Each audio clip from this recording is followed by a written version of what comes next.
ഇപ്പോൾ ഒരു രണ്ട് പെൺകുഞ്ഞുങ്ങൾ, ആ രണ്ട് പെൺകുഞ്ഞുങ്ങൾക്ക് ഒരച്ഛനോട് പറയാനൊക്കാത്ത എന്തെല്ലാം കാര്യങ്ങൾ ഒരു പെൺകുട്ടിയുടെ ജീവിതത്തിലുണ്ട്. അത് പറയേണ്ട ആവശ്യമില്ലല്ലോ അല്ലേ? എന്തെല്ലാം ശാരീരികമായിട്ടൊരു സ്ത്രീക്ക് ഉണ്ടാകുന്ന എന്തെല്ലാം മാറ്റങ്ങളും കാര്യങ്ങളും, ആ പ്രായത്തിലുണ്ടാകുന്ന സംശയങ്ങൾ, ആ പ്രായത്തിലുണ്ടാകുന്ന ഭയം, ആശങ്ക, ഒരുപാട് കാര്യങ്ങളുണ്ട്. പെൺകുട്ടി പ്രായമാകുന്നു എന്ന് പറഞ്ഞാൽ പ്രോസസ്സിങ് തന്നെ ഒരു അമ്മ അടുത്തിരുന്ന് പറഞ്ഞു കൊടുത്തില്ലെങ്കിൽ ആ കുട്ടിക്ക് ഭയങ്കര പ്രശ്നങ്ങളുണ്ടാവും. മനസ്സിലായില്ലേ? അപ്പോൾ അത് മുതൽ അങ്ങോട്ട് ഒരുപാട് കാര്യങ്ങൾ ഇപ്പോൾ ഇന്നത്തെ ലോകത്ത് എന്ന് പറയുന്നത് ഒത്തിരി കാര്യങ്ങൾ വളരെ സൗഹൃദപൂർവ്വം അമ്മ കുഞ്ഞുങ്ങളെ പറഞ്ഞ് മനസ്സിലാക്കേണ്ടതുണ്ട്. അച്ഛന് പരിമിതികളുണ്ട്. അദ്ദേഹം ഇവിടെ പരാതി നിങ്ങളുടെ ഭർത്താവ് പറഞ്ഞപ്പോൾ തന്നെ പറഞ്ഞത് എനിക്ക് ഒരുപാട് പരിമിതികളുണ്ട്. അയാൾക്ക് വേണമെങ്കിൽ അപ്പോൾ അത് മറികടക്കാനായിട്ട് മറ്റൊരു വിവാഹം കഴിക്കുന്നതുകൊണ്ട് കുഴപ്പമൊന്നുമില്ല അല്ലേ? എല്ലാവരും അത് അംഗീകരിച്ചു കൊടുക്കും. രണ്ട് പെൺകുഞ്ഞുങ്ങൾ അതിനെ വളർത്താനൊരു സ്ത്രീയെ കല്യാണം കഴിക്കുന്നതുകൊണ്ട് തെറ്റൊരു കാര്യമില്ല. പക്ഷെ നിങ്ങൾ വരും, നിങ്ങളെ മതി എന്നുള്ളൊരു ഉദ്ദേശത്തിലല്ലേ വെയിറ്റ് ചെയ്യുന്നത്. നിങ്ങളിതെല്ലാം ചെയ്തതിന് ശേഷം കല്യാണത്തിന് മുൻപേ നിങ്ങളിങ്ങനെ ഇത്തരം ഈ പ്രശ്നത്തിൽ, അതായത് നമ്മുടെ സമൂഹത്തിൽ ഇനിയും അങ്ങനെ തുറന്നംഗീകരിക്കാത്തൊരു കാര്യം, അതാകാമോ ആയിക്കൂടെ എന്നുള്ളത് അവനവൻ്റെ സ്വകാര്യമായ ഒരു സ്വാതന്ത്ര്യമാണെങ്കിലും അങ്ങനെ അംഗീകരിച്ചിട്ടില്ല. അതുകൊണ്ടാണല്ലോ നിങ്ങളുടെ വീട്ടുകാർ ആദ്യം മുതലേ തന്നെ ആ കുട്ടിയായിട്ടുള്ള സംസാരത്തിനൊക്കെ എതിര് നിന്നത്. കല്യാണം കഴിഞ്ഞ് 13 കൊല്ലം അവർക്ക് സ്വസ്ഥമായിട്ട് ജീവിക്കാൻ പറ്റി. അങ്ങനെ രണ്ട് കുഞ്ഞുങ്ങളെങ്കിലും ജന്മം കൊടുത്തേച്ച് അവരെ പിന്നെ സംരക്ഷിക്കേണ്ട ഒരു ചുമതല ഇയാൾക്കില്ലയോ? ആ കുഞ്ഞുങ്ങൾക്ക് വേണ്ടി, എൻ്റെ മക്കളാണ് എനിക്ക് കാര്യം. സുമയെ സംബന്ധിച്ച് ആ രണ്ട് കൊച്ചുങ്ങളെ വിട്ടു ഭർത്താവ് വരെ കല്യാണം കഴിച്ച് അത് അവരുടെ ചിന്താമണ്ഡലത്തിലേ വന്നിട്ടില്ല. അവർക്കത് ഇഷ്യൂവേ അല്ല. പക്ഷെ നിങ്ങൾക്ക് നല്ലൊരു ഭർത്താവ് നിങ്ങൾക്ക് വേണ്ടി കാത്തിരിക്കുന്നു. നിങ്ങൾ വരും. നേരത്തെ നിങ്ങൾക്ക് ഇങ്ങനെ ഒരു ബന്ധമുണ്ടെന്ന് അറിഞ്ഞു. വീണ്ടും ഈ 13 വർഷവും ചെറിയ പ്രശ്നങ്ങൾ, ഇതിനേക്കാൾ ഭീകരമായിട്ടുള്ള പ്രശ്നങ്ങളുള്ള കുടുംബങ്ങളില്ലേ ഇവിടെ? എത്ര ആൾക്കാരാണ് വരുന്നത്? ഓരോരുത്തരും ചർച്ച ചെയ്യുമ്പോൾ എന്തെല്ലാം തരത്തിൽ ശാരീരികമായിട്ട് ഉപദ്രവിക്കുകയും ഭയങ്കരമായിട്ട് പീഡിപ്പിക്കുകയൊക്കെ ചെയ്യുന്ന ഭർത്താക്കന്മാരുടെ കൂടെ അഡ്ജസ്റ്റ് ചെയ്ത് കുഞ്ഞുങ്ങൾക്ക് വേണ്ടി അഡ്ജസ്റ്റ് ചെയ്ത് പോകുന്നവരുണ്ട്.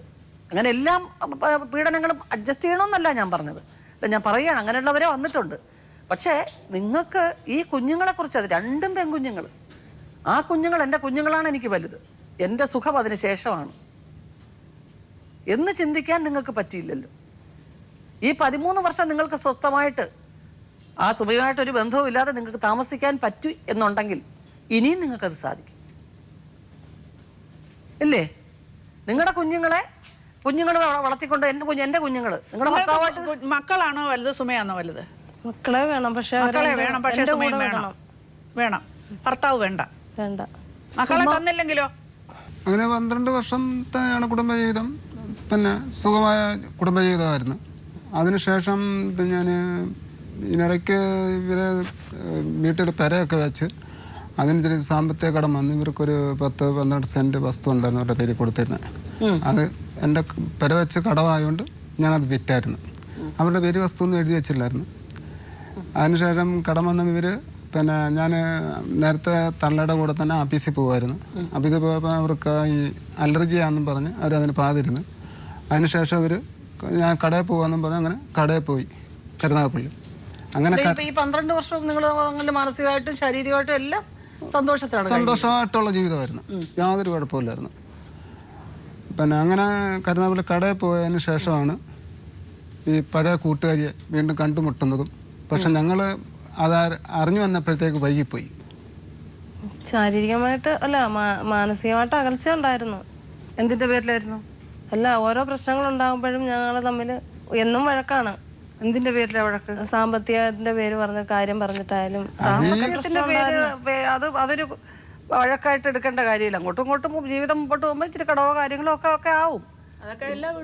എല്ലാ വീടുകളിലും ഉള്ള സംഗതികളാണ്. അതൊന്നും ഒരു അകൽച്ചയായിട്ട് എടുക്കേണ്ട ആവശ്യമില്ല. പറഞ്ഞോളൂ. അല്ലാതെ ഞങ്ങൾ തമ്മിൽ അങ്ങനെയുള്ള പ്രശ്നം എന്ന് പറഞ്ഞാൽ നമ്മളിപ്പോൾ വീടായ എന്തെങ്കിലും തട്ടിയും മുട്ടിയൊക്കെ ചെയ്യുമല്ലോ മേഡം. അല്ലാതെ അങ്ങനെയുള്ള പ്രശ്നമോ അല്ല അടിയോ അങ്ങനെയുള്ള പഴക്കോ അല്ലെങ്കിൽ അങ്ങനെയുള്ള രീതിയല്ല എൻ്റെ ഒരു. പിന്നെ സാമ്പത്തിക പ്രശ്നം വന്ന് അങ്ങനെ എന്തെങ്കിലും വീട്ടിൽ എന്തെങ്കിലും അലിക്കുലത്തെന്തെങ്കിലും കാര്യങ്ങൾ പറയുന്നതല്ലാതെ അങ്ങനെ ഒരു ബഹളവും ഒന്നും ഉണ്ടായിട്ടില്ല. അങ്ങനെ ഈ 12 വർഷത്തിന് ശേഷം വീണ്ടും കണ്ടുമുട്ടി ഇവർ രണ്ടുകൂടെ പിന്നെ വീണ്ടും ഒന്നിച്ച്. അതിന് മുമ്പേ ഫോൺ ചെയ്യുകയും കറക്കത്തിന് പോവുകയൊക്കെ ചെയ്യുമായിരുന്നു. പക്ഷെ നമ്മൾ രാവിലെ ജോലിക്ക് പോകുന്നുണ്ട്, നമ്മൾ അറിഞ്ഞു വന്നപ്പോഴത്തേക്ക് നമ്മുടെ കൈ വിട്ടുപോയി. മക്കളെയൊക്കെ നല്ല രീതിയിലല്ലേ നോക്കിയിരുന്നു? അപ്പൊ ഇവരെ കണ്ട് മുട്ടിയതിന് ശേഷമാണ് വീണ്ടും കുഴപ്പങ്ങളായി തുടങ്ങിയത്. ജീവിതം വീണ്ടും തകർന്നു. 5 വർഷം കൊണ്ട് ഞാൻ 2 മക്കളെ കൊണ്ട് പിന്നെ ദേവൻ വെച്ച് ജോലി ചെയ്ത് അവത്തുങ്ങളെ പഠിപ്പിച്ചും പിന്നെ 2 മക്കളെ അത്രയ്ക്ക് ഉത്തരവാദിത്തം ഞാനാണ് 2 കുഞ്ഞുങ്ങളെ നോക്കുന്നത് 5 വർഷം കൊണ്ട്. ഇപ്പൊ മൂത്ത മോക്ക് 17 വയസ്സായി. മൂത്ത മോക്ക് 17 വയസ്സായി, ഇളയ മോക്ക് 10 വയസ്സായി. 10 വയസ്സായി. എല്ലാ കാര്യങ്ങളും നിങ്ങൾ നോക്കി നടത്തി ജോലി ചെയ്ത്. പിന്നെ ഇപ്പോൾ 1 വർഷമായി അമ്മ മരിച്ചിട്ട്. അമ്മ കൂട്ടുണ്ടായിരുന്നു, അമ്മ മരിച്ചു പോയി. 1 വർഷം കൊണ്ട് അമ്മയില്ല. അപ്പം കുറെ കൂടെ ബുദ്ധിമുട്ടായി.